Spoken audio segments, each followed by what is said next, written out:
Hello, everyone. Welcome to Cracking Addiction. My name is Dr. Ferghal Armstrong, and we have with us today Dr. Manu Bhatnagar. Manu, I thought today we'd talk about the diagnostic criteria for ADHD. So, do you want to talk us through the kind of the top level ideas of how we actually diagnose this condition?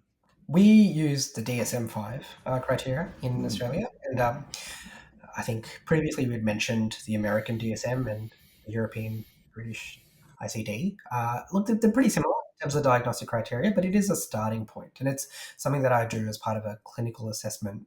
Takes an entire hour in and of itself, but it's not the definitive way to diagnose ADHD. It's the rule book of whether someone might have ADHD or not. But the first point of the criteria is um, how long you've had these symptoms. And I think something to really keep reminding patients is that it isn't something that can be acquired or has an acute onset.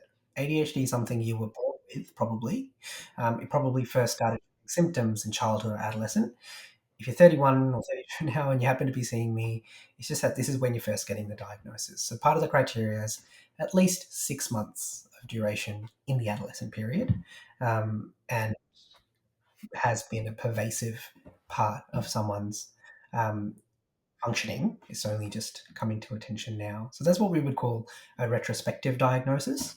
But often you'd also find that someone has had a diagnosis when they're younger and they just stop treatment and they're seeing you again for a re-diagnosis as an adult. yeah. Now, to make a diagnosis you've got of ADHD, you talk about this early onset in childhood. Is there an absolute maximum age beyond which the presence of these symptoms no longer can be considered neurodevelopmental? I think it's more commonly seen under 12. 12 to Yeah. 16, it's still seen. The hyperactivity subtype, so kids who are fidgeting or have a lot of agitation, disruptive, yelling, they're obviously picked up much earlier, and that's in primary school. And luckily, primary schools are a really important part of the diagnostic criteria being met because you can get that objective opinion about whether all of these criteria are demonstrated somewhere. A child will not, in and of themselves, be able to self-report some of these. So the hyperactivity subtype is often seen a lot earlier, and the inattention, that subtype can be little bit late to pick up. For some people, so late they're past the point where they can get a diagnostic assessment as a child. So really what I'm hearing is that 12, you really want to have symptoms presenting before 12, and it's really for at least 6 months.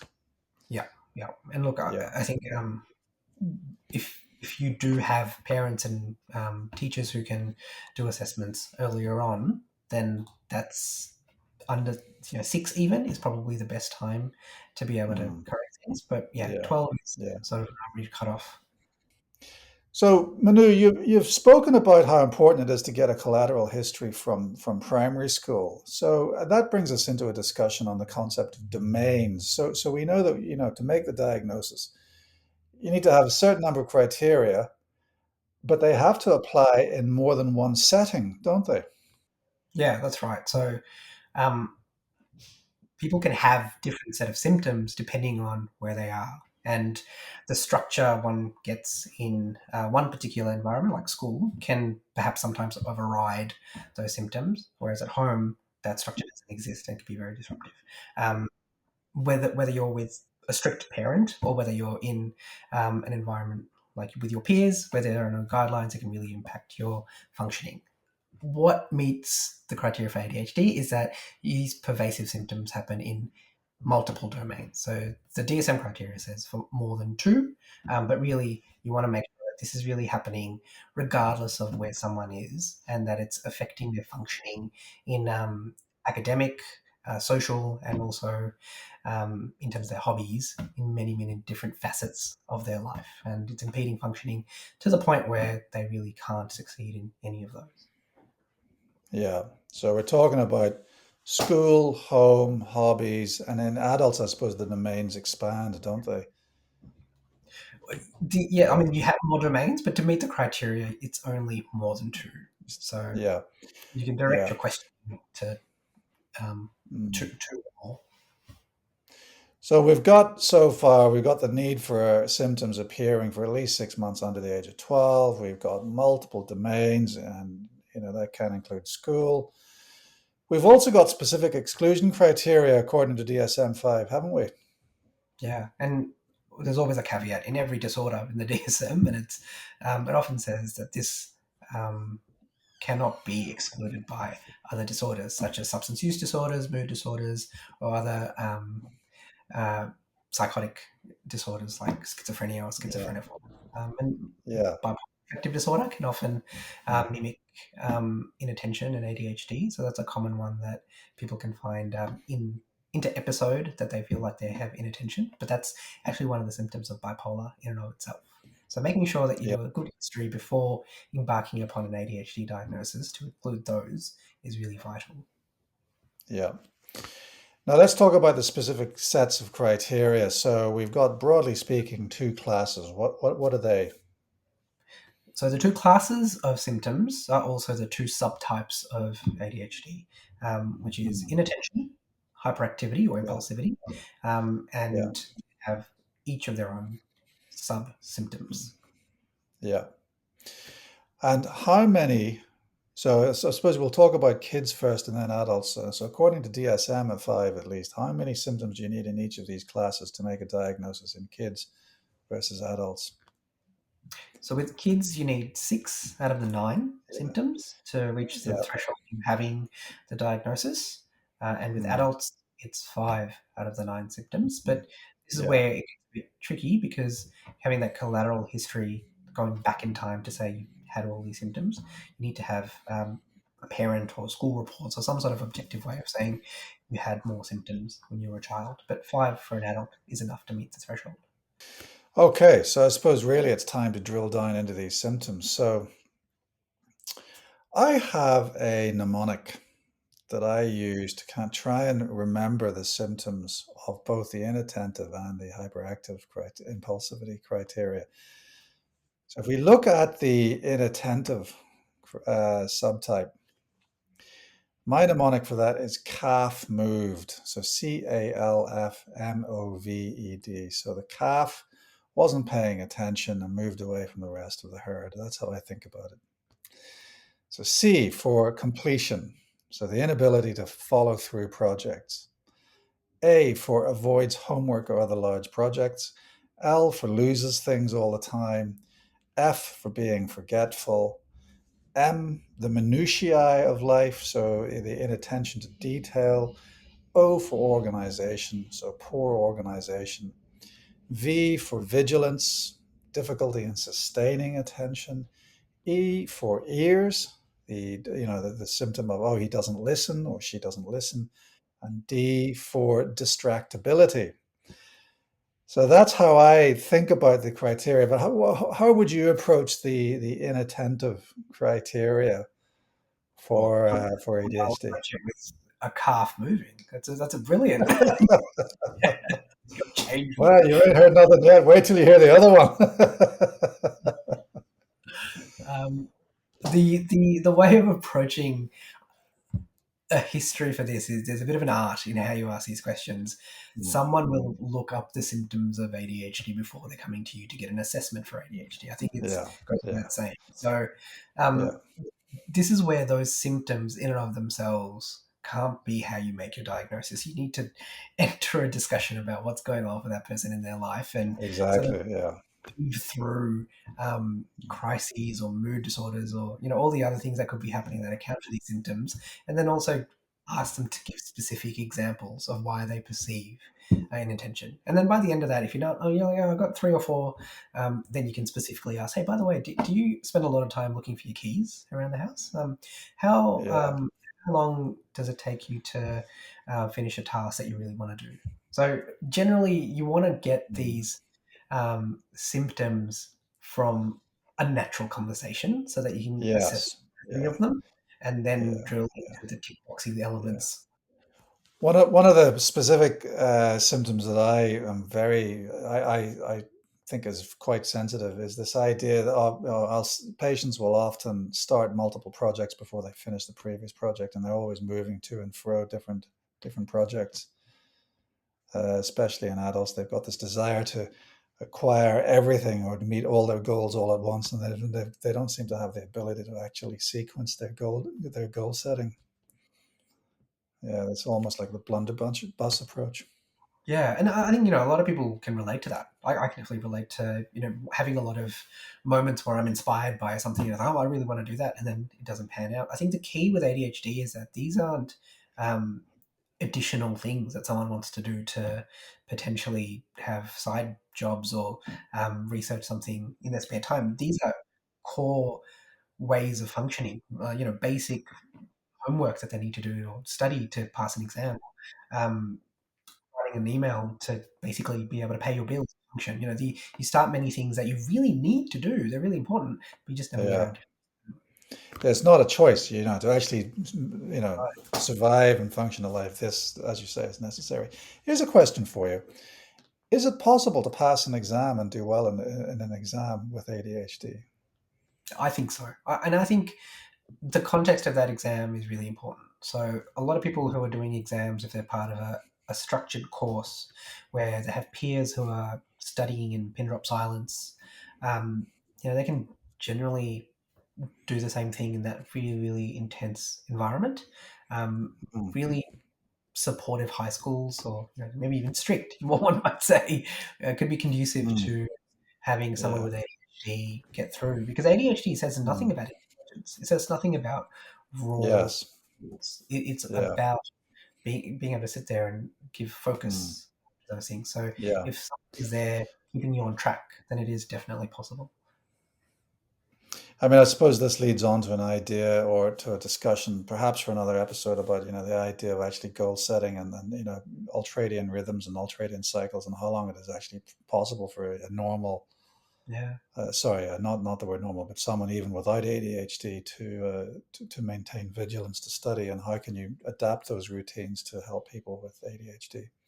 And that speaks to the vigilance, this difficulty in sustaining attention. I mean, what do a lot of people use this music that they wear headphones and they listen to specific binaural beats to help them focus. Do you think that's any good, or is that just a thing that some people might benefit from, others don't? Is that a real thing? Yeah, I think there is an adequate amount of stimulation because people with ADHD struggle to focus when they have too many distractions. I think and sort of an optimum amount of background noise and stimulation is probably good to be able to set tasks and complete them. Um, Mm, think that neurodivergence with ADHD is a really important thing to keep coming back to because a lot of people with neurodivergence, be it ASD or ADHD, find that their sensorium is different. It's not just about the of why they don't function. And one of the good things about ADHD is that when you do have treatment with medication, you can find your own way of making that work. You can take the medication at a particular time and get yourself in the right environment where you can be productive. And I think that's a really important part of treating ADHD. So I don't know about the specific evidence, but a lot of people will find their groove, so to say, where they can be most productive, and there might be a little bit of background music or the lighting at a particular um, intensity in the room. so if we move on to the hyperactivity impulsivity symptoms, again we have a mnemonic. My mnemonic for this is damp flirts. So I have a specific visual image around that, which I'm not going to share with you. But anyway, D, D for driven.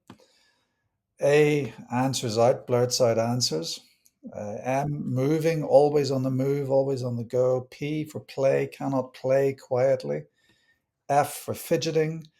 L for loquacious, i.e., overly talkative. I for interruptions, so frequently interrupting conversations or finishing people's sentences.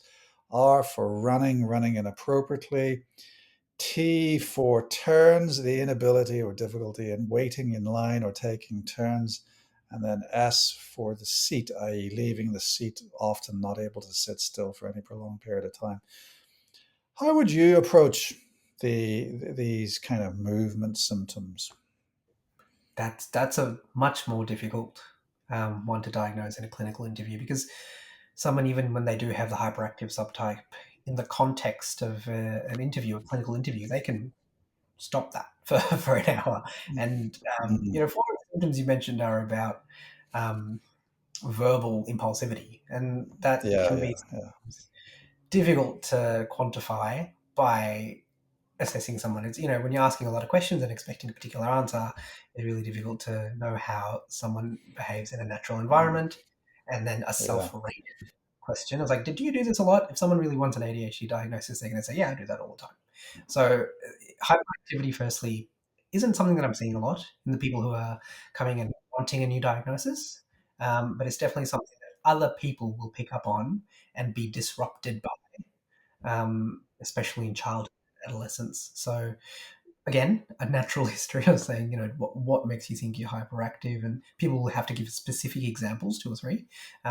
Getting their parents on the phone or in the room, seeing school reports if they're still available, and saying Jimmy was interrupting a lot and talking to other students while it was quiet time. Those things can be telltale signs of it, but it's really difficult to diagnose that subtype in a clinical interview. certainly in adults, isn't it? But in kids, it's actually quite easy because they're the ones that break the furniture. Yeah, Yeah, yeah. so it's interesting The how it's easy in kids, but difficult in adults. Yeah, definitely. And I think a lot of the work with that with kids is watching them through a one-sided mirror and just coming to a diagnosis based on their behaviors and the patterns of play, as opposed to the words. Yeah. Because So, so, um, so, what does that look like then? so that often will look like someone whose task is to set up some education for a child, and you're observing with a parent or someone else through a mirror, and being able to observe whether they can start a task that you've assigned them and then finish it. So basically, you're basically creating an environment that mimics where the disruption might be occurring, be it in the home or a school, and setting Mm, tasks and seeing if they can track through it, but also taking note of the motor symptoms in that environment. Because, like I said, even a child with a hyperactive subtype, they might be fidgety, but they can maybe keep it together for an hour in a clinical interview. But if there's a mm, lot of stimulation in a room and there's lots of toys and then maybe one other kid, then the hyperactivity really surfaces. So yeah, observing and yeah, talking is sometimes more important. mm, yeah. And have you got any specific triggers to think about this diagnosis in adults in terms of hyperactivity or impulsivity? Is there anything specifically that you rely on? Well, I can tell you what's not part of the symptoms. I think something I keep coming back to is that people will tell me what their symptoms are, and I'll have to either debunk it or say, yeah, that's true, and come back to Yeah. it. So one of the things that it isn't is someone came to me and said, I think I do have ADHD and the inattentive subtype, because while I'm trying to watch a movie on Netflix, I keep taking my phone out and scrolling through Facebook, and I just can't focus. And the pop sensation that is ADHD with TikTok and social media is making it a very familiar and relatable diagnosis. And hey, there's a medication, a pill that you can take every day for it. So it's a very attractive thing for someone to live with, and it's also a very destigmatized thing. Well, we've done great in destigmatizing it, but the downside of that is it's a very attractive diagnosis to have at the moment. Um, my hunch with ADHD is often, you know, in the course of a natural history where someone's talking about how they're not functioning, picking up on cues where uh, they have legitimately tried and not really succeeded in many different domains of their occupation. Like, they start a degree and then they don't finish up. They try to apply themselves and they're clearly intelligent or gifted in one particular facet of their life, but they just haven't been able to go all the way. And there's an unexplained um, firing or an unexplained issue at work that gets them to be kicked out. Relationships never work out because they don't communicate effectively. It's that first criteria of this being so dysfunctional to the functional, right? Dysfunctional to different settings in social or work that really gives me the clue that this is probably ADHD that's gone under the radar. And the symptoms Mm. are sort of something that comes later. Manu, on that sweet note, we're going to have to call it. I want to thank you again for your wisdom. And I look forward to chatting with you again very soon. So thank you. All right, see you soon, Ferghal. That's all for today, folks. My name is Dr. Ferghal Armstrong, and this has been Cracking Addiction.